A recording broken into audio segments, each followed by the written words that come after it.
Hi, we're the Simple Teachers. Welcome to our channel. We want you to think about something. How can you increase your students' fluency rate? Well, today we're going to answer that question by simply answering what is fluency and why do we teach it?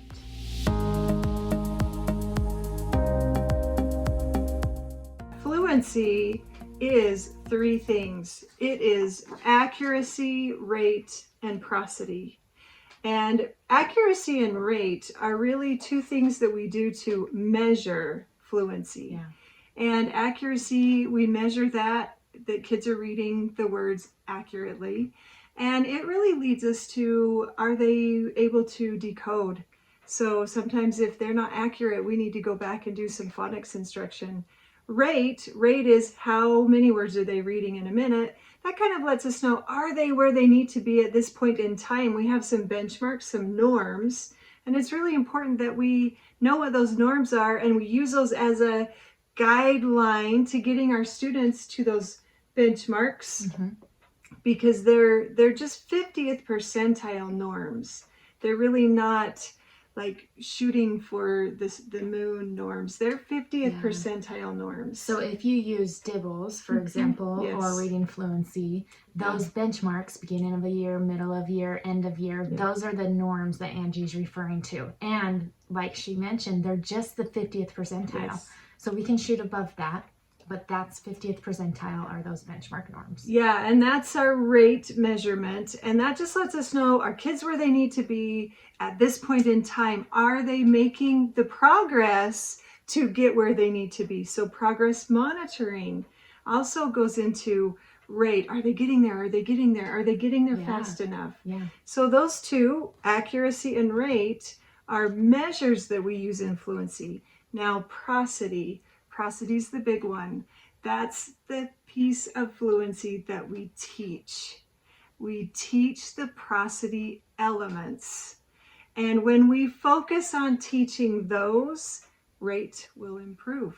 It will increase. That's awesome. Yeah, it is. So because we're going to focus on prosody elements as what we teach, we're going to make sure that we tell you what those are. Yeah.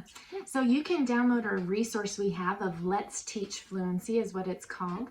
But in there we have a prosody elements rubric. And so with that rubric, we've defined all the prosody elements. So I'll just quickly define them. And then we do also have student-friendly posters with the language that you could use for your students in your classroom. So let's just start with intonation. Intonation is when good readers consistently change their pitch to reflect punctuation. So if you were using student-friendly language in your classroom, it could be something like this. Good readers change pitch and add emphasis to reflect end marks and important places in the sentences. So that's intonation. Yep.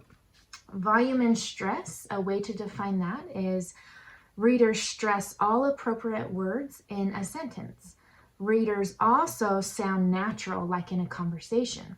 So for volume and stress, simple student language could be, good readers read louder or softer to reflect the different meanings in the story.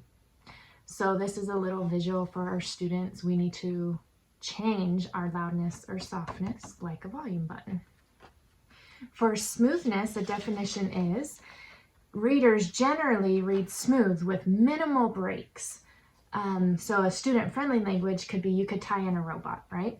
So good readers read like they're talking. They read nice and smooth, not bumpy or choppy like a robot, right? So we can read smooth like we're talking, not choppy like a robot.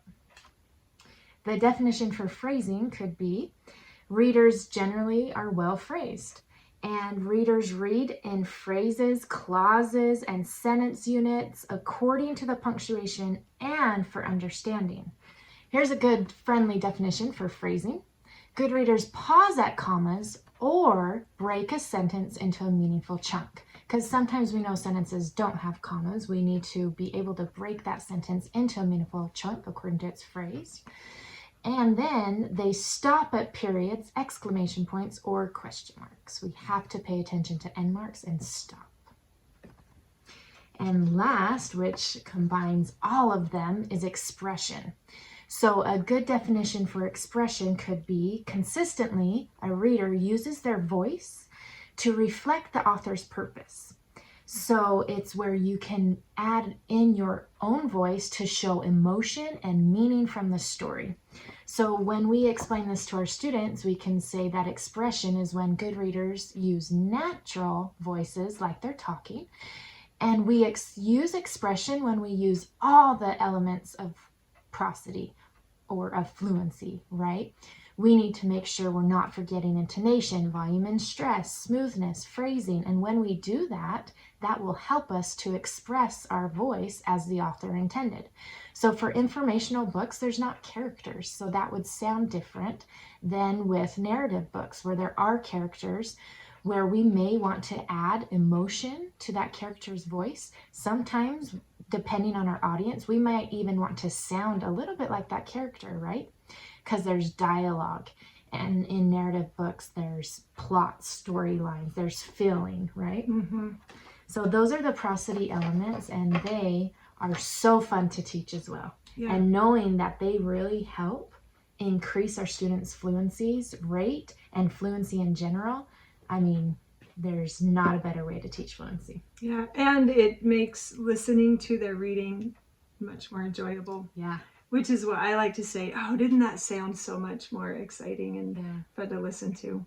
And even more importantly, Angie's going to go over like the big why we teach fluency. Yes. So why we teach fluency, of course, we want to increase rates. So they're hitting those benchmarks, those norms. Of course, we want it to sound better. Prosody, we want that to increase.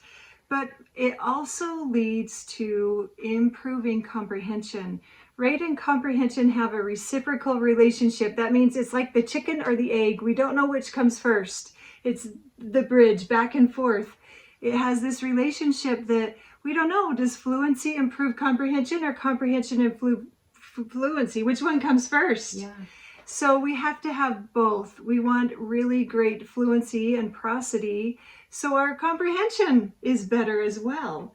And so as you focus on prosody elements in your classroom, you'll also see your students' comprehension improve. That's awesome. Yes. It's a win-win, right? Win-win. Love it. Yeah. So make sure that you focus on these elements in your teaching, and you'll have great results. Yeah, check out our blog post. We'll put links to some products we have to help you teach fluency, and read the description, and make sure you've subscribed to our channel so you don't miss any future videos. Like this video, share it with your teacher friends so we can help each other out. Thanks for watching. Yeah. Simply teach.